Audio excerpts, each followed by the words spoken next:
오늘은 대단원 3단원 지역세계의 교류와 변화에서 중단원 4단원 신항로 개척과 유럽 지역 질서의 변화에 대해 배워보도록 하겠습니다.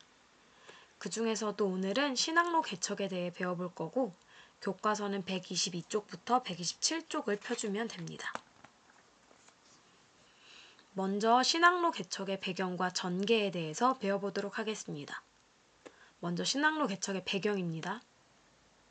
유럽에는 동방견문록이 전파되면서 동방에 대한 호기심이 증폭되었습니다.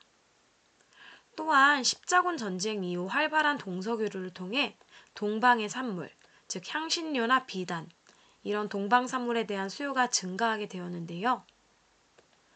거기에 때마침 지리학, 천문학, 조선술은 배를 만들 수 있는 기술을 의미합니다. 항해술은 멀리 바다를 탐험할 수 있는 기술을 말합니다.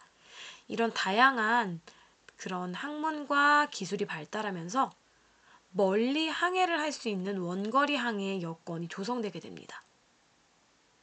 뿐만 아니라 이탈리아 상인들이 지중해 무역을 독점하면서 대서양 연안에 있던 대표적인 국가였던 에스파냐와 포르투갈은 동방과의 직접 교류를 할 수 있는 루트를 만들어낼 필요가 있었습니다. 이런 다양한 배경으로 인해 신항로 개척이 이루어지게 됩니다. 신항로 개척을 이끌었던 두 국가는 대서양 연안에서 그동안 이탈리아 등의 나라로 인해서 좀 소외되었던 포르투갈과 에스파냐입니다. 먼저 포르투갈은 바르톨로뮤 디아스가 아프리카 대륙의 남동쪽 끝에 있는 희망봉을 발견하게 되면서 새로운 항로를 개척할 수 있는 기반을 마련하게 되는데요.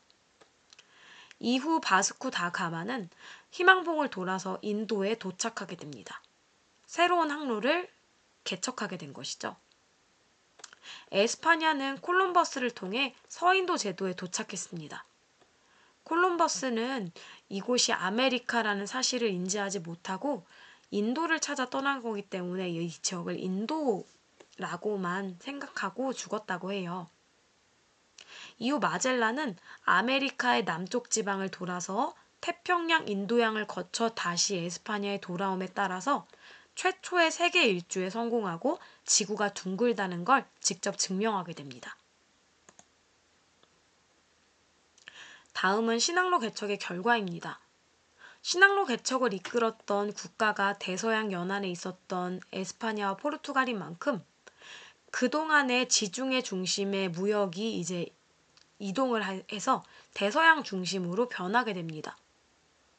또한 포르투갈과 에스파냐는 신항로 개척을 통해서 막대한 이득을 남기게 됨에 따라 이런 나라들을 선두로 네덜란드, 영국, 프랑스 등도 적극적으로 신항로 개척에 임하게 됩니다. 또한 이러한 신항로 개척을 통해서 아시아로부터 이전보다 훨씬 더 많이 차, 면직물, 향신료 등을 싼 값에 수입할 수 있게 되었고요. 새롭게 발견된 대륙인 아메리카로부터는 감자, 옥수수, 담배 등이 유입되게 됩니다. 감자와 옥수수는 사람의 한 끼를 좀 해결해 줄 수 있는 그런 작물이기 때문에 유럽의 인구가 증가하는 데도 많은 기여를 했습니다. 이로 인해서 유럽에서는 두 가지 혁명적인 사건이 일어나게 되는데요. 그 두 가지는 가격혁명과 산업혁명입니다. 가격혁명은 아메리카 대륙으로부터 금과 은이 유입되면서 유럽의 물가가 크게 오른 사건을 의미하고요. 상업혁명은 이렇게 신항로 개척 결과 다양한 상업 그리고 금융업이 발전하게 되면서 근대적 기업들도 등장을 하게 됩니다. 이런 상공업, 금융업, 근대적 기업은 자본주의 발전의 토대를 마련하면서 유럽에서 자본주의가 꽃피울 수 있도록 하는 데 기여하게 됩니다. 그래서 이후 산업혁명에도 영향을 줬다고 볼 수 있습니다. 아메리카의 변화입니다. 아메리카는 원주민이 엄청난 피해를 입게 되는데요. 금과 은이 묻혀있는 광산을 무분별하게 유럽인들이 파헤치면서 많은 피해를 얻게 되고 사탕수수 농장 등에서 가혹한 노동에 시달리게 됩니다. 또한 유럽인들은 항체를 가지고 있었던 천연두 등의 전염병에 아메리카 사람들은 굉장히 취약할 수밖에 없었는데요. 이로 인해서 인구가 급속도로 감소하게 되고 원래 아메리카에서 유지하고 있었던 잉카나 아스테카 등의 문명도 파괴되게 됩니다. 이로 인해서 인구가 부족해진 아메리카에 새롭게 노예 노동이 필요해진 상황에서 그 노예의 인구를 어디서 끌어올 것이냐 하는 문제가 생겨났습니다. 그래서 유럽은 아프리카에 쳐들어가서 흑인 노예를 엄청나게 다닥다닥 붙어있는 굉장히 비인간적인 배에 싣고 아메리카에 데려와서 이들을 기존의 아메리카 원주민들이 노동에 종사하던 농장 같은 곳에 배치하고 노동력을 착취했는데요. 이를 통해서 아프리카, 아메리카, 유럽의 삼각무역이 형성되게 되지만 이 삼각무역의 모든 이득은 결국 유럽이 취했다라는 점에서 굉장히 문제가 될 수 있는 삼각무역이라고 볼 수 있습니다. 신항로 개척 관련 자료입니다. 세계 지도인데요. 원래는 이 대륙만 알고 있었던 유럽인들에게 새로운 대륙을 알게 해주는데 신항로 개척이 큰 기여를 하게 됩니다.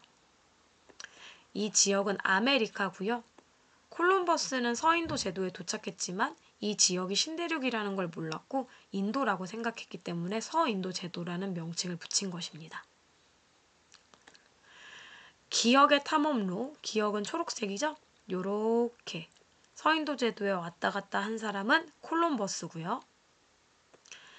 보라색, 요렇게 돌아서 인도에 도착했던, 희망봉을 거쳐 인도에 도착했던 사람은 바스쿠 다가마입니다. 또한 이렇게 희망봉을 거쳐서 인도양을 거쳐서 이쪽 동남아시아 지방을 거쳐서 다시 이렇게 아메리카 대륙을 통해서 다시 이 유럽으로 돌아왔던 사람, 즉 지구가 둥글고 최초의 세계 일주에 성공한 사람은 바로 마젤란입니다.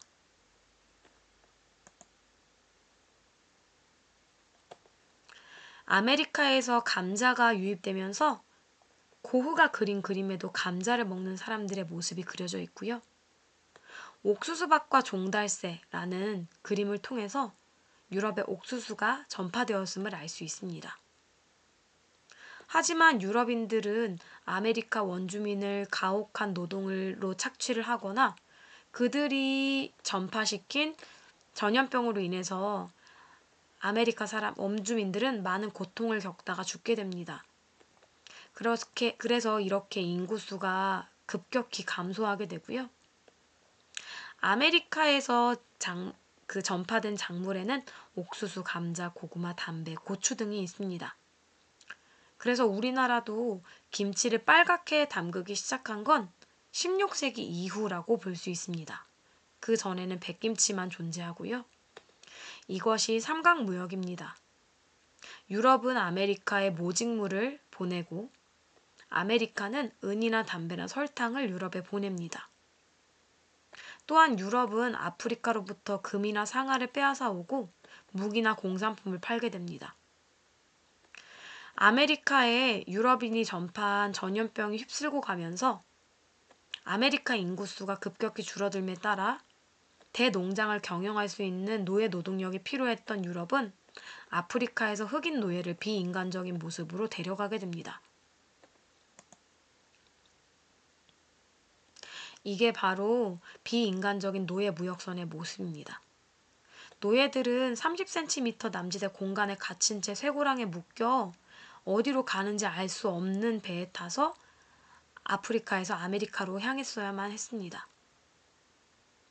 그래서 오늘날의 아메리카에 흑인 계열, 백인 계열, 그리고 인디언 계열, 그리고 이들이 모두 섞여서 나타나는 다양한 인종, 이런 것들이 나타나는 이유는 이런 삼각무역의 결과, 그리고 신항로 개척의 결과라고 볼 수 있습니다.